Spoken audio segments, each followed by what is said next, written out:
اعوذ باللہ السمیع العلیم من الشیطان الرجیم من ہمزہ ونفخہ ونفثہ۔ سورہ بقرہ کی آیت نمبر 97 سے لے کر 101 تک اللہ رب العالمین فرماتا ہے، اے رسول صلی اللہ علیہ وسلم، آپ کہہ دیجئے جو شخص جبریل کا دشمن ہو تو اسے خبردار ہو جانا چاہیے کہ بے شک وہی تو ہے جس نے اللہ کے حکم سے یہ کتاب آپ کے قلب پر اتاری ہے، جو پہلی کتابوں کی تصدیق کرتی ہے اور ایمان والوں کے لیے ہدایت اور بصارت کا سرچشمہ ہے۔ ایک خبردار، جو شخص اللہ کا، اس کے فرشتوں کا، اس کے رسولوں کا، جبریل کا اور میکائیل کا دشمن ہو تو ایسے کافروں کا اللہ دشمن ہے۔ اور اے رسول صلی اللہ علیہ وسلم، ہم نے آپ کی طرف واضح آیتیں نازل فرما دی ہیں، ان کا انکار وہی کرتے ہیں جو پہلے ہی سے فاسق ہوتے ہیں۔ ان کے فسق کا اس سے بڑا ثبوت اور کیا ہوگا کہ ان لوگوں نے جب بھی اللہ سے کوئی عہد کیا تو ان میں سے ایک فریق نے اسے توڑ پھینکا، بلکہ حقیقت تو یہ ہے کہ ان میں سے اکثر ان یہودیوں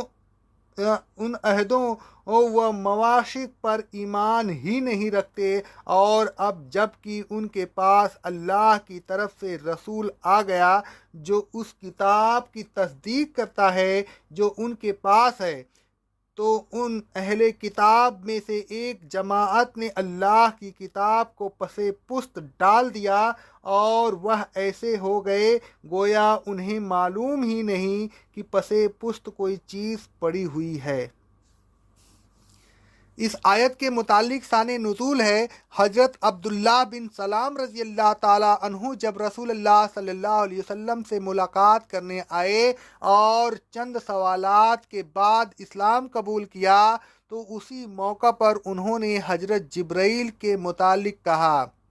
صحیح بخاری کی حدیث ہے، یہ ملائکہ میں جبریل ہی وہ فرشتہ ہیں جو یہودیوں کے عقیدہ کے مطابق ان کے دشمن ہیں۔ اس حدیث سے معلوم ہوتا ہے کہ یہودی حضرت جبرائیل کے دشمن تھے۔ اللہ تعالیٰ نے ان کے اس غلط عقیدہ کے جواب میں یہ آیت نازل فرمائی۔ یہودی حضرت جبرائیل علیہ السلام کے دشمن تھے۔ اللہ تعالیٰ نے فرمایا کہ اے رسول صلی اللہ علیہ وسلم، جبریل تو وہ فرشتہ ہے جس نے آپ کے قلب پر قرآن مجید کو اتارا ہے۔ قرآن مجید ان کی کتاب کی تصدیق کرتا ہے۔ قرآن مجید مومنین کے لیے سراسر ہدایت ہے، اور ان کو اس ہدایت پر ایمان لانے اور اس کے مطابق زندگی گزارنے کی وجہ سے ابدی نعمتوں کی خوشخبری سناتا ہے۔ حضرت جبرائیل علیہ السلام کے ذریعہ قرآن مجید اترنے کا ذکر قرآن مجید میں اور جگہ بھی ملتا ہے۔ اللہ رب العالمین فرماتا ہے سورہ کی آیت نمبر 192 سے لے کر 194 تک، بے شک یہ رب العالمین کی اتاری ہوئی کتاب ہے، اس کو روح الامین لے کر اترا ہے، اور اے رسول صلی اللہ علیہ وسلم، اسی نے آپ کے قلب پر اس کو القا کیا ہے تاکہ آپ ڈرانے والوں میں سے ہو جائیں۔ سورہ النحل کی آیت نمبر 102 میں اللہ رب العالمین فرماتا ہے، اے رسول صلی اللہ علیہ وسلم، کہہ دیجئے کہ اس کتاب کو روح القدس نے آپ کے رب کی طرف سے سچائی کے ساتھ نازل کیا ہے تاکہ یہ کتاب مومنین کو ثابت قدم رکھے اور مسلمین کے لیے ہدایت اور خوشخبری کا باعث ہو۔ جس فرشتہ نے قرآن مجید اتارا اس سے دشمنی رکھنا گویا قرآن مجید سے دشمنی رکھنا ہے، اور قرآن مجید سے دشمنی رکھنا اللہ تعالیٰ سے دشمنی رکھنا ہے۔ اسی لیے اللہ تعالیٰ نے فرمایا کہ جو شخص اللہ سے اس کے فرشتوں سے اور اس کے رسولوں سے دشمنی رکھے گا تو ایسے کافروں کا اللہ تعالیٰ بھی دشمن ہے۔ ملائکہ کے ذکر کے بعد حضرت جبرائیل علیہ السلام کا علیحدہ ذکر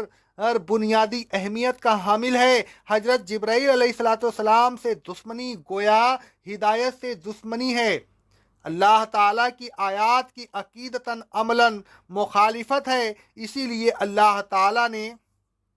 فرمایا وَلَقَدْ أَنزَلْنَا إِلَيْكَ آیات بینات، اے رسول صلی اللہ علیہ وسلم ہم نے آپ کی طرف واضح آیات نازل کر دی ہے۔ اب جو حضرت جبرائیل علیہ السلام کی دشمنی میں ان آیات سے منہ موڑتا ہے تو اپنا ہی نقصان کرتا ہے۔ ان کا انکار وہی کرے گا جو پہلے ہی سے فسق و فجور میں مبتلا رہنے کا عادی ہو، شرعی پابندیاں جس پر بار گزرتی ہوں، اور یہودیوں میں یہ صفت بدرجہ اہم پائی جاتی ہے۔ وَكُلُّ مَا عَاهَدُوا وَعَهَدًا نَبَذَهُ فَرِيقٌ مِّنْهُمْ، احکام شریعہ کی پابندی کا جب بھی ان سے عہد لیا گیا تو انہوں نے اس عہد کو توڑ ڈالا، کبھی بھی دفاع عہد نہیں کیا، بلکہ اکثرہم لا یؤمنون، ان میں سے اکثر ان شرعی پابندیوں اور ایقائے عہد کے تقاضوں پر ایمان ہی نہیں رکھتے۔ اللہ تعالیٰ نے ان سے 12 عہد لیے جن کا ذکر اسی سورت کی آیت نمبر 40 کی تفسیر میں گزر چکا ہے، لیکن انہوں نے کبھی بھی اپنے عہد کو پورا نہیں کیا۔ مثلاً توریت پر عمل کرنے کا عہد لیا گیا تو کہا شمینا و آتانا، سورہ بقرہ کی آیت نمبر 93 میں ہے، ہم نے سن لیا لیکن نافرمانی کریں گے۔ ان کے عہد توڑنے کے سلسلے میں اللہ رب العالمین فرماتا ہے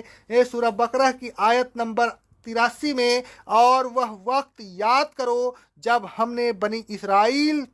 سے عہد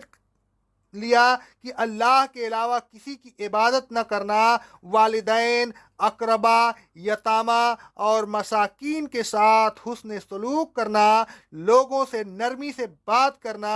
نماز قائم کرنا اور زکوٰۃ ادا کرتے رہنا۔ لیکن اے بنی اسرائیل، تم میں سے چند لوگوں کے علاوہ اکثر لوگ اس عہد سے پھر گئے اور تم لوگ اب بھی اس سے اعراض کر رہے ہو۔ رسول صلی اللہ علیہ وسلم کو تسلی دیتے ہوئے اللہ تعالیٰ نے فرمایا کہ عہد توڑنا یہودیوں کی پرانی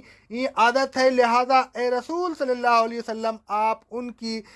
حالت پر کسی قسم کا افسوس نہ کریں۔ توریت اور انجیل میں رسول صلی اللہ علیہ وسلم کی بعثت اور آپ کے اوصاف جلیلہ کا بیان تھا۔ اللہ رب العالمین فرماتا ہے سورہ اعراف کی آیت نمبر 157 میں، رحمت ان لوگوں کے لیے ہے جو ایسے رسول امی کی پیروی کرتے ہیں جس کے اوصاف کو وہ اپنے ہاں توریت و انجیل میں لکھا ہوا پاتے ہیں۔ پھر ان اوصاف و علامات کی وجہ سے وہ رسول صلی اللہ علیہ وسلم کو پہچان بھی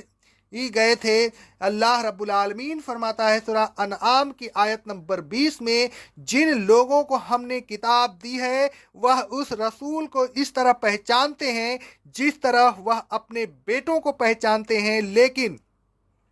جو لوگ اپنی جانوں کو نقصان پہنچا رہے ہیں وہی ایمان نہیں لاتے۔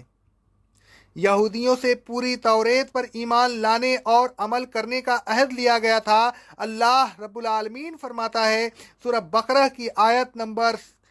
63 میں، اور اے بنی اسرائیل وہ وقت یاد کرو جب ہم نے تم سے مضبوط عہد لیا تھا، ایسی حالت میں کہ ہم نے تمہارے اوپر کوہ طور کو بلند کر کے مثل سائبان کے کر دیا تھا، اور تم سے ایک کہا تھا جو کچھ ہم نے تم کو دیا ہے اسے قوت کے ساتھ پکڑ لو تاکہ تم متقی بن جاؤ۔ یہودیوں سے اللہ تعالیٰ نے تمام رسولوں پر ایمان لانے کا عہد بھی لیا تھا۔ اللہ رب العالمین فرماتا ہے سورہ مائدہ کی آیت نمبر 12 میں، اللہ نے بنی اسرائیل سے بہت سے عہد و پیمان لیے تھے اور ان میں 12 سردار بھی مقرر کیے تھے، پھر ان سے فرمایا تھا میں تمہارے ساتھ ہوں اگر تم نے نماز قائم کی، زکوٰۃ دیتے رہے، میرے تمام رسولوں پر ایمان لاتے رہے، ان کا احترام کرتے رہے اور اللہ کو قرض حسنہ دیتے رہے، یعنی اللہ کے راستہ میں خرچ کرتے رہے، تو میں تمہارے گناہ مٹا دوں گا اور تم کو ایسے باغات میں داخل کروں گا جن کے نیچے نہریں بہہ رہی ہیں۔ پھر جس نے اس کے بعد کفر کیا تو وہ یقیناً سیدھے راستہ سے بھٹک گیا۔ الغرض یہودیوں سے پوری توریت پر ایمان لانے کا عہد لیا گیا تھا، کیونکہ توریت میں رسول اللہ صلی اللہ علیہ وسلم کا ذکر جمیل اور آپ کے اوصاف حسنہ مذکور تھے، لہذا من جملہ اور تمام احکام کے رسول صلی اللہ علیہ وسلم کے اوصاف حسنہ پر بھی ایمان لانے کا ان سے عہد لیا گیا تھا۔ توریت و انجیل میں آپ کے اوصاف حسنہ اور علامات بیان کرنے کا مقصد اس کے سوا اور کیا تھا کہ وہ رسول جو آنے والا ہے اور جس کے یہ اوصاف ہوں گے اس پر بھی تمہیں ایمان لانا ہوگا۔ اگر اس رسول پر ایمان لانے کا عہد نہ لیا گیا ہوتا تو محض اس کے اوصاف حسنہ اور علامات کا بیان کرنا بے مقصد ہوتا۔ مزید برآں تمام رسولوں پر ایمان لانے کا عہد بھی ان سے لیا گیا تھا۔ ان رسولوں میں اللہ تعالیٰ کے آخری رسول محمد مصطفیٰ صلی اللہ علیہ وسلم بھی شامل تھے۔ خلاصہ یہ کہ تمام رسولوں پر ایمان لانے کے سلسلے میں عموماً اوصاف حسنہ کے بیان کرنے کے بعد خصوصیت سے رسول صلی اللہ علیہ وسلم پر ایمان لانے کا عہد ان سے لیا گیا تھا، لیکن ہوا یہ کہ وَلَمَّا جَاءَهُم جب وہ رسول اللہ کی طرف سے ان کے پاس آ گیا اور اس نے ان کی کتاب کی تصدیق بھی کر دی، نبذ فریق من الذین اوتوا الکتاب ان میں سے ایک بہت بڑی جماعت نے اس عہد کو توڑ ڈالا اور نبذ کتاب اللہ وراء ظہورہم اللہ کی کتاب توریت کو پس پشت پھینک دیا اور اب اس سے ایسے غافل ہو گئے گویا انہیں علم ہی نہیں کہ انہوں نے کس چیز کو پس پشت ڈال دیا ہے، اور جب انہوں نے توریت ہی کو پس پشت ڈال دیا تو اب اس میں دیے ہوئے صفات حسنہ کے مطابق آنے والے رسول پر ایمان لانے کا سوال ہی پیدا نہیں ہوتا۔ اے لوگوں، حق کو جاننے اور پہچانیے کے بعد اس کا انکار نہ کیجیے،